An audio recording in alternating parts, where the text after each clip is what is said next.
but never used Axe body spray. So put your hands together for Rick Sullivan, everybody.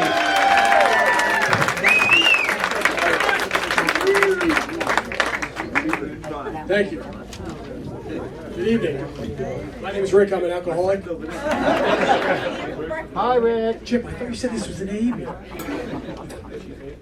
Actually, Germ, this is an intervention.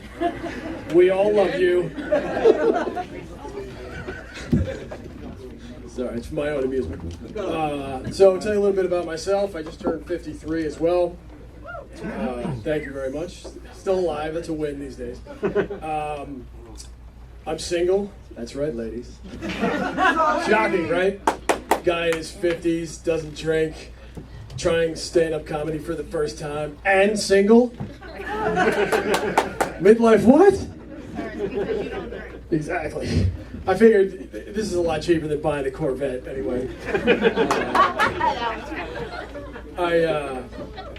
Hard to believe, I wasn't always the culturally sensitive, mature individual you see before you today. I grew up in the 80s, 90s, it was a different time.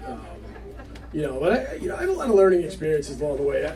One of the most important, right after college, I convinced my parents that after my vigorous studies, I took a year off and went to Colorado, but before I left, my cousin got me a job in a high-end restaurant down at the shore, and no joke, I was the only straight guy that worked in this place, and I'm not including the Mexican guys that worked in the kitchen, but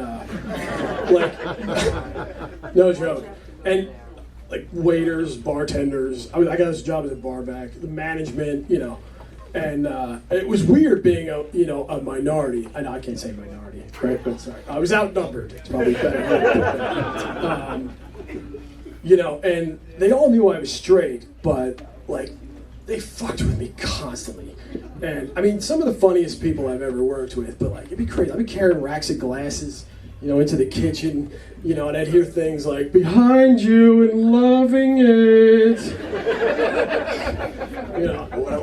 I can't complain to the management, they all attend the same church. And the head waiter's name was Charles, and he had a thing for me. And you can't even blame him. Look at me, right? But I was a lot younger then, and he was always coming up checking on me. Are you okay? Is everything all right? I love your top. Top? What is it? What? So one night, a lot of people from the restaurant were going out to a bar nearby. It wasn't a gay bar, but it was everybody went there anyway.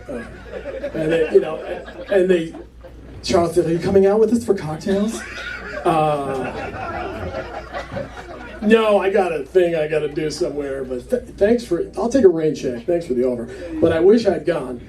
One of the waitresses told me they weren't in the place 5 minutes, and some guy comes up to Charles, goes, "Charles, you bitch!" Whap, right in his face. "I can't believe you slept with Bruce. He's with me." And Charles goes, "Well, he was not with you last night." And the next thing you know, full-on cat fight. They're clawing each other, pulling hair. I wish I'd been there. So I come into work the next day, and I see Charles, and he's looked like shit. Claw marks on his neck, clumps of hair missing. I'm like, holy shit, man, what happened to you? I was mugged. By what, a mountain lion? Holy God. I find out what actually happened from one of the waitresses, and I went up to Charles, man. I'm like, "You all right, buddy?" I heard what happened. He goes, "It was awful. I wish you were there to protect me." Not sure that would have worked out, but I'm glad you're okay, buddy. I had a lot of weird interactions with gay people. I'm lovable.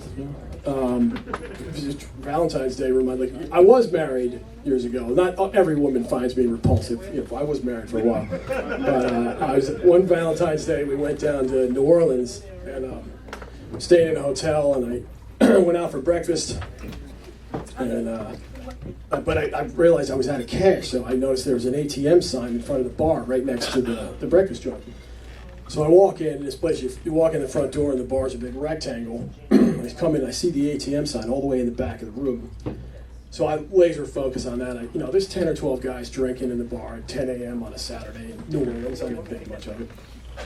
Motor back there, and I'm at the machine doing my thing, and my wife's standing next to me looking around going, a lot of dudes in here.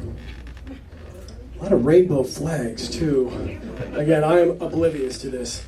So we're hustling out. She goes out before me, and right before I get out the door, the guy closest to the door goes, "Nice ass." And I turn, I'm like, "You talking about my wife?" And I looked at him, and it clicked.